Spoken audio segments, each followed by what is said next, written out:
Friends, Nijik Brand Katongole here on Purposeful Living. In the previous video, I shared with you about infidelity, what you should know. If you haven't watched it, you could look out for that. Infidelity, what you should know about it. I shared with you exactly how you could know someone is involved in an affair or infidelity, or how you could be involved in an affair or infidelity. And I talked about different things like if you visit pornography sites, you are having a sexual relationship with that pornographic image that you're watching.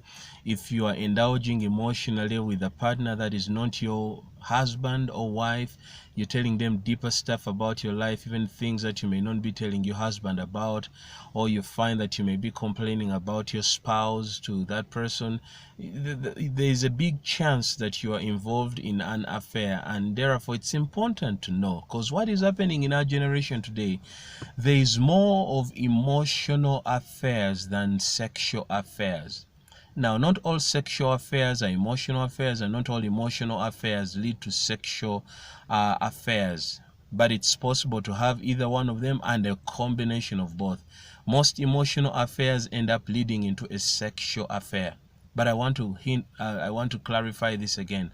The most common affairs, and which seems to be the most dangerous, because many of the people get into it without even realizing, it is the emotional affair. The sexual affair is easy to notice and it's easy to avoid because you realize, no, this is wrong, I can't do it. But the emotional affair, not many know about it, and by the time they get realized, they have been totally emotionally involved, and this becomes a danger to them. Now in this video, I want to share with you how to avoid an affair. I will tell you, friends, it's very easy to know when you are heading into a situation of infidelity or an affair. Let me say you're at a workplace with this colleague. This person begins to care for you in certain ways. If it's a guy, he comes around, says, hey, good morning, how was your night? You look beautiful today. I like the way you did your hair. Hey, you have a good style, sense of style. This is a guy talking to a married woman, and probably the husband hasn't told her this stuff, and this gentleman is telling her that information. Or it could be a gentleman and you have this lady at work, she cares for you. Say, hey, I'm going out to buy breakfast. Do you care for anything that I can get you? Or could say, hey, can I make you a coffee, or something like that. When people start sharing such gestures, there is nothing evil about that. But if you begin sensing a certain emotional feeling, a certain tenderness and softness towards this person, that is a warning sign that you could be heading for an affair. Because what seems like a coffee, what seems like an act of kindness can turn into an engagement, a conversational engagement. What started as a, hey, you look nice, or whatever, could turn into an engagement of, hey, some end up saying, my husband doesn't tell me these things. He didn't even tell me how my hair looked. Or my wife didn't even bother to ask me if I needed something to take to work for eating. The moment you start that with another person, you are almost into the affair lane. So it is better to avoid. The moment you realize you're developing tenderness or certain feelings towards that person, the moment you start feeling an attraction towards that person of opposite sex, distance yourself from them. Avoid being with them in private. Avoid getting into WhatsApp chatting with them or phone calls. If they call you or if they WhatsApp you, hey, you gotta be careful. Make sure you don't engage with them in WhatsApp, because let me tell you something. There are so many things we can do with WhatsApp that we cannot do face to face. And that's why social media, Facebook Messenger, WhatsApp, Snapchat, and those other chatting platforms have caused a lot, or have contributed a lot to the development of emotional affairs, some of which lead to a sexual affair. There is so much you can tell someone on WhatsApp that you cannot boldly tell them physically. So the social media provides that platform whereby you can exchange feelings without having to look at the person. Now, by the time you get to see them physically, there is a bond that has already been built emotionally. Okay? So that's why I ask you to be very careful. To avoid an affair, avoid getting into private chats or social media chats or phone calls with a person that you realize you're beginning to develop a liking for, or with a person that you realize they seem to have piqued interest in you. They check on you a lot. They're always complimenting you on how beautiful you look, how your dress complements your beauty, or how you're kind, and whatever that is. If they're overdoing it, it's okay for someone to compliment you. But if they're overdoing it, there could be an agenda from that person, and it's important for you to know that so that you don't engage yourself in it. Now, it may be they're telling you something you want to hear, and your husband or your wife are not telling you that. Do not get comfortable in receiving all those courteous comments, because they are going to move you emotionally, especially the ladies who are emotionally driven.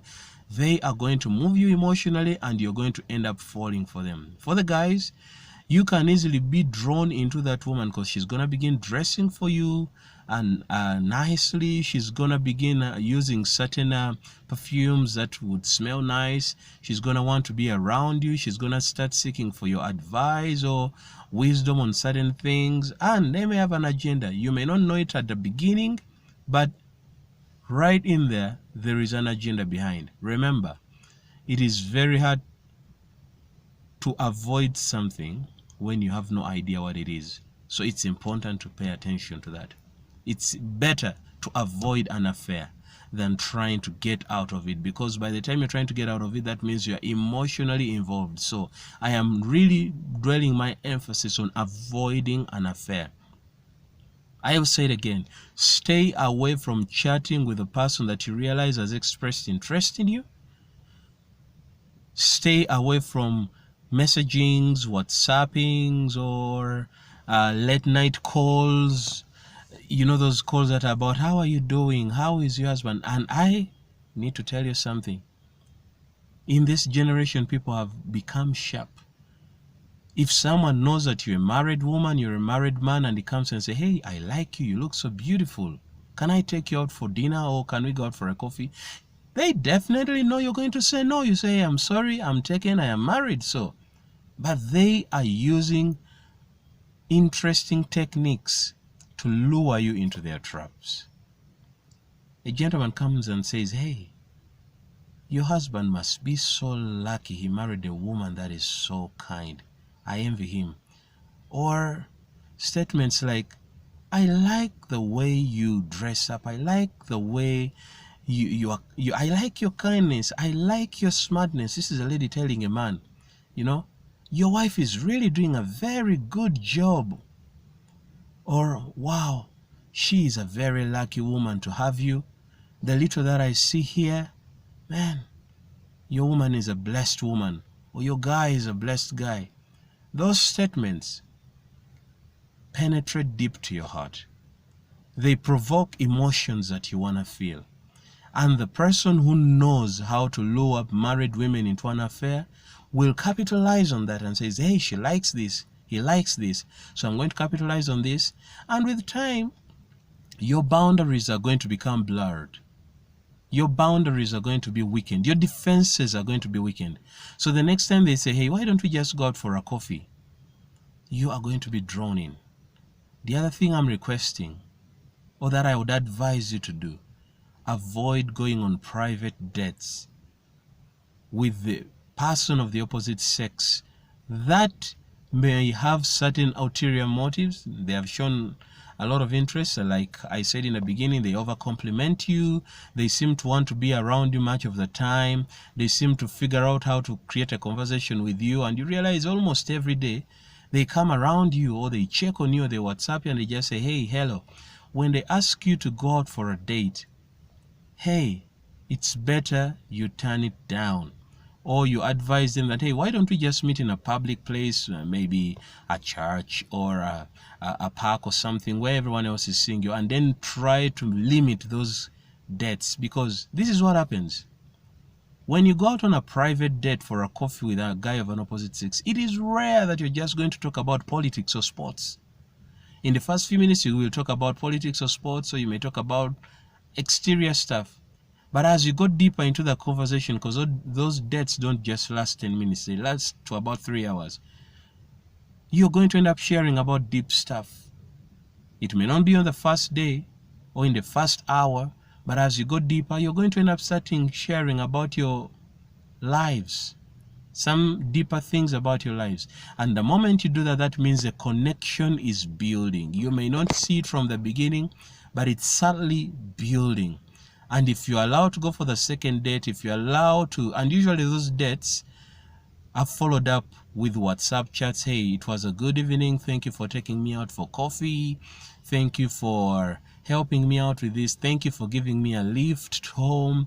You see, those dates create a bond that is strengthened over private chats on WhatsApp or anything. So friends, I want to leave this here.